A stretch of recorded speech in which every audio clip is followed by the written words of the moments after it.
여러분 안녕하세요. 즐거운 전자회로 시간입니다. 내일은 휴일 어린이날이니까 빨리 쉬고 싶은 학생들이 많을 것 같은데요.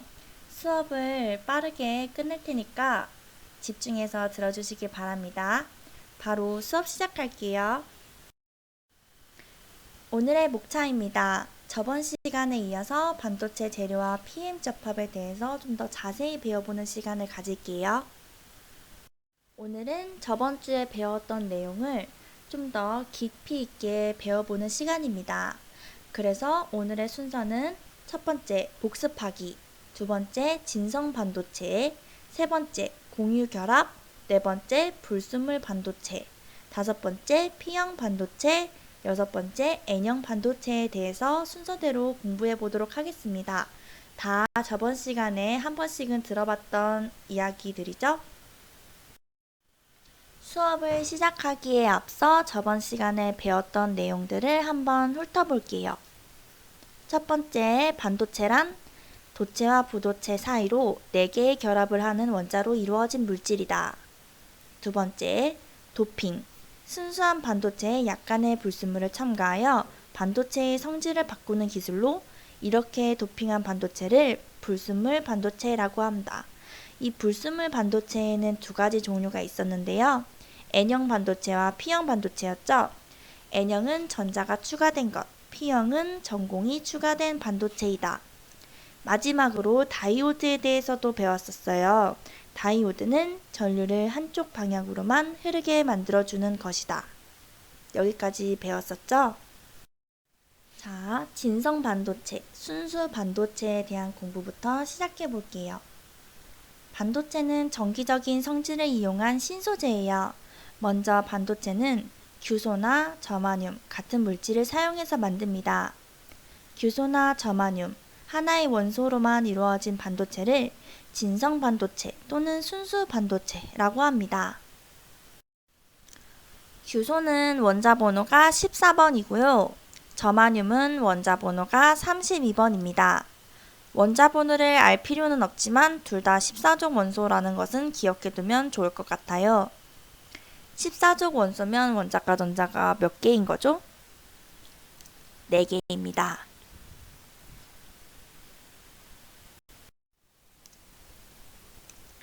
그럼 최대 몇 개의 공유 결합을 할 수 있나요? 네, 최대 4개의 공유 결합을 형성할 수 있게 됩니다. 공유 결합한 구조, 순수한 반도체가 어떻게 공유 결합을 하고 있는지 그 구조를 먼저 보고 올게요. 여기서 공유 결합이란 두 원자가 서로 같은 수의 전자를 내놓은 전자를 공유하는 화학 결합을 말합니다. 예를 들어 수소 분자는 수소 원자 2개가 각각 전자 하나씩을 내놓고 두 원자가 전자를 공유하여 안정한 수소 분자를 형성합니다.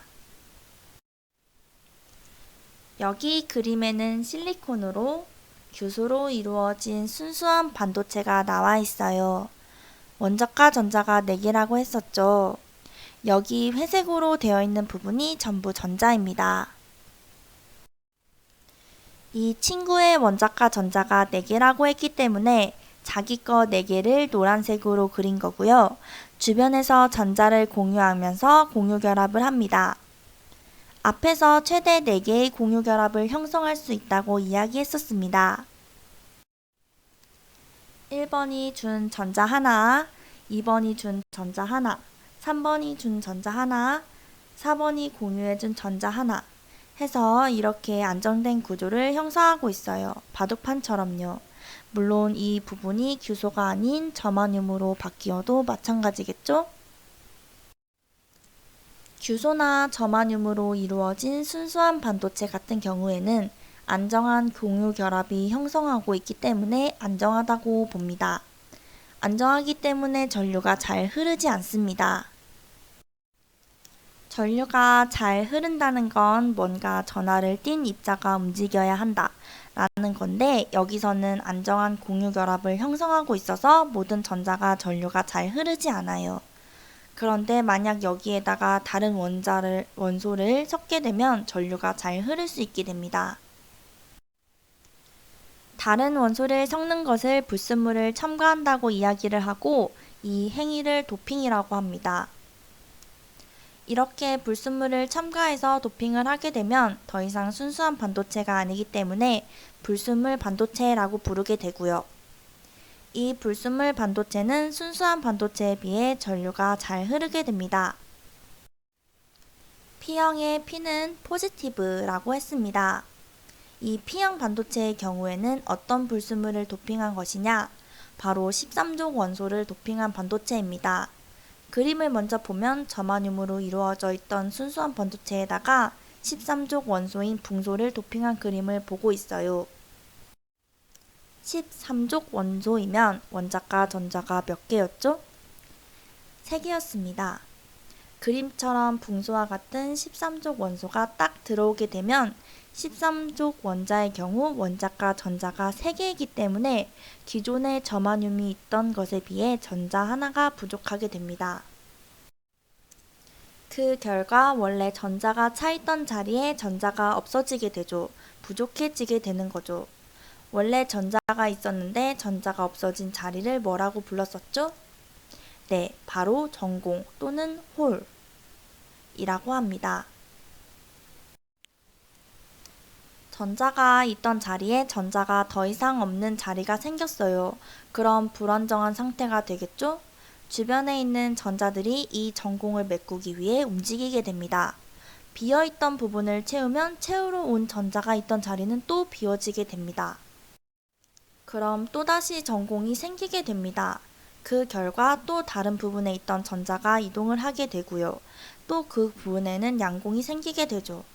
이 양공을 메꾸기 위해 주변에 있는 전자들이 계속 움직이게 되고 전자가 움직이면 전류가 흐르게 되는 거예요. 전공을 채우기 위해 전자가 움직이면서 전류가 흐르게 되는 것이 P형 반도체의 원리예요. 우리는 여기서 양전하를 운반한다고 볼 수 있는 전공을 반송자, 캐리어라고 합니다. 캐리어는 운반하다 라는 뜻을 가지고 있죠. P형 반도체는 전자가 1개 부족하여 1개의 전공이 발생합니다.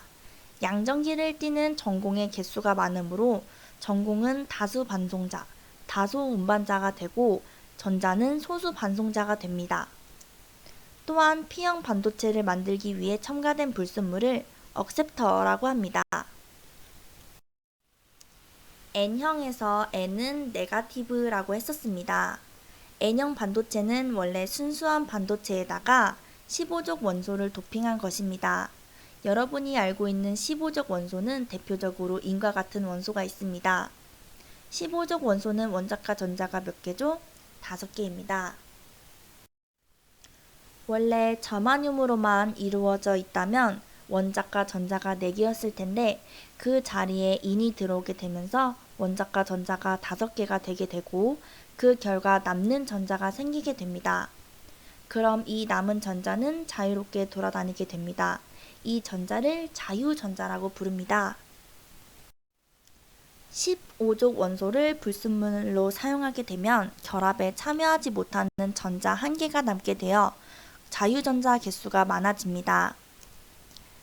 음전기를 띠는 전자의 개수가 많아지므로 전자는 다수 반송자, 다수 운반자가 되고 전공은 소수 반송자가 됩니다. N형 반도체를 만들기 위해 첨가된 불순물을 도너라고 합니다.